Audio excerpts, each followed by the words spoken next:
Welcome into AZ Audibles. I'm Haley Stasiak. High school spring ball is quickly approaching, and a lot of schools across the state will be adjusting to new coaching staffs this spring.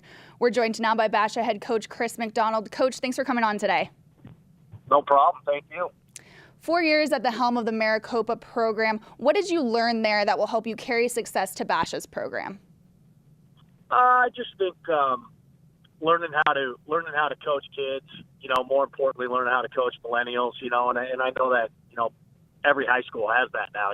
But I just think it was going from being an assistant, at a high-profile program, and then going out to Maricopa where the culture is a little bit different in terms of the football as well, and understanding how to kind of start from scratch and build it into your own. I think I have a good perspective, if you will. I think you gave me a good perspective, and I've got really kind of a perspective from both ends, if you will. And so just plan on, carrying a lot of the things that were started at Maricopa over to Basha, and then hopefully, taking Basha to another level in the next step.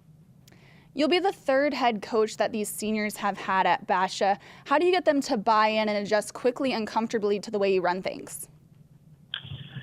Well, I don't know if there's like a set time frame of what you consider, buying in quickly. I just think that, like I told them the first day, when you're the third head coach that these kids have seen, there's going to be a trust factor, I went in there and basically told them, here's the deal, guys. I understand the circumstance and my approach and how I coach. I consider myself a player's coach. It'll take time, but they'll understand. They'll be able to trust me over a period of time in terms of, genuinely caring about them and outside of the football field. And like I said, that type of stuff, it takes time. It can't just be talk. It's got to be day-to-day type things that, where kids, are seeing the actions and seeing what you represent and whatnot. So, I've always felt that, one of my gifts as a coach is being able to make relationships, being able to talk, and build those. And I think it'll, over time, the buy-in will start being greater and greater because they'll see that. Before you became head coach at Maricopa, you mentioned you were an assistant. You were an assistant at Hamilton under Steve Bellis. So you've got some knowledge of East Valley football. What is it going to take to get this Basha program back to being a contender in the East Valley?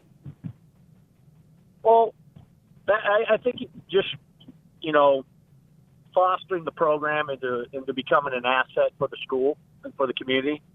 I think that Basha's got a lot of really good things going for it, both academically and athletically. And I think, unfortunately, it's kind of been on some downtimes here over the last, 3 or 4 years. And I think, you've also seen the rise in some other schools, that are pretty close in proximity, with Perry. They've made a big jump. Coach Jones has done a really good job kind of taking that program to another level. And I just think that, there's a lot of quality kids and a lot of quality football players, right near Basha. And I think that, you build something that the community starts seeing that is productive and fun and, for kids and a destination. I think they'll come back, and I think that Basha will be what it once was. Not too long ago. It was in the mix of, top 5 programs in the state, and from year to year. And I think that the structure is there to get back to that. It just, it's going to take a little time. Your offensive numbers with the Rams nearly doubled between 2016 and 2017. How do you envision your offense taking shape with the Bears? That's a great question. The first thing is just watching film. I think that there are some quality seniors that are coming back. I really do. I think there's some good football players that are coming back that need to be put in the right position to be successful, first off. I think that there's a really good, strong sophomore class coming through. They went 7-2 as JV players. So with the addition of that, I think I think what we need to do is, from a personnel standpoint, we need to figure out what's best for certain kids.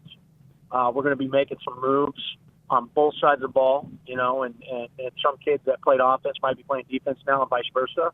And like I said, I think, football is all concept-based, and I think that you got to figure out, what personnel packages you have first off, and then you got to put kids in the right position. And I don't think, me coming in there with a set system is going to be very productive, because, we might not have kids that fit the profile of what we did in Maricopa.